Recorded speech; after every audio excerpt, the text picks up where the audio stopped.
वैसे तो भगवान के बहुत से भगत हुए हैं, लेकिन हम आज जिसकी बात करने वाले हैं वो बहुत ही सीधी और भोली भगत थी। जगन्नाथ पुरी में एक कर्मा बाई नाम की वृद्ध महिला रहती थी। वह रोज सुबह उठते ही जगन्नाथ प्रभु के लिए खिचड़ी बनाती थी और प्रभु रोज भोग से पहले उनके पास खिचड़ी खाने आते थे। काफी समय से ऐसा ही चल रहा था। एक दिन एक संत भिक्षा लेने आए तो उन्होंने देखा कि वो अब सूर्य उदय के बाद स्नान के लिए जा रही है, तो उन्होंने कहा कि स्नान के लिए तो सूर्य उदय से पहले जाना चाहिए। तो कर्मा बाई जी ने कहा कि उस समय तो मैं प्रभु के लिए भोग बनाती हूँ। तो संत ने कहा कि ये क्या पाप करती हैं आप, भोग तो हमेशा स्नान करके बनाना चाहिए और सफाई के साथ बनाना चाहिए, वही भोग प्रभु को पसंद आता है। संत के ऐसा कहने से कर्मा बाई के मन में संशय उत्पन्न हो गया।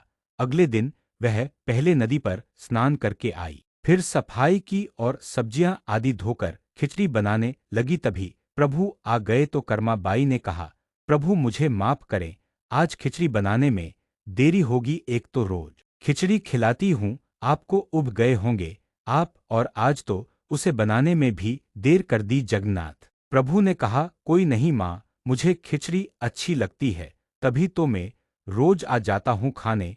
अभी नहीं बनी है तो मैं कुछ देर इंतजार कर लेता हूँ, आप बना लीजिए। कर्मा बाई जल्दी खिचड़ी बनाकर प्रभु के लिए ठंडी करने लगी ताकि उनका मुंह ना जल जाए, और ठंडी करके जब खिचड़ी प्रभु को दी तब प्रभु के एक निवाला खाते ही मंदिर के घंटे बजने लगे। प्रभु ने कहा, माफ करना माँ, मुझे जाना होगा। पुजारी अभी पर्दा हटाएंगे और भोग लगाएंगे, अगर मैं वहां नहीं मिला तो परेशानी हो जाएगी। और जगन्नाथ प्रभु उठकर मंदिर की तरफ चल दिए। कर्माबाई को बहुत बुरा लगा कि मेरी वजह से प्रभु भूखे ही जा रहे हैं। वो भी हाथ में खिचड़ी उठाकर प्रभु के पीछे भागी कि प्रभु भूखे मत जाइए, थोड़ी और खा लीजिए। ऐसा करते हुए वो मंदिर तक पहुंच गई।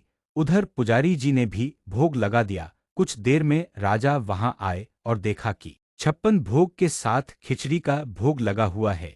तो राजा को बहुत क्रोध आया कि प्रभु को खिचड़ी का भोग किसने लगाया। तो पुजारी ने मना कर दिया कि उन्होंने नहीं लगाया। तो सब सोचने लगे ऐसा किसने किया। तभी भीड़ में किसी ने कर्मा बाई के हाथ में खिचड़ी देख ली तो कहा, खिचड़ी इनके हाथ में है। तो राजा ने क्रोध किया कि तुमने प्रभु को खिचड़ी का भोग क्यों लगाया। तो कर्मा बाई जी ने कहा कि प्रभु रोज उनके पास खिचड़ी खाने आते हैं, आज बनाने में देर होगी इसीलिए वो खा नहीं पाए।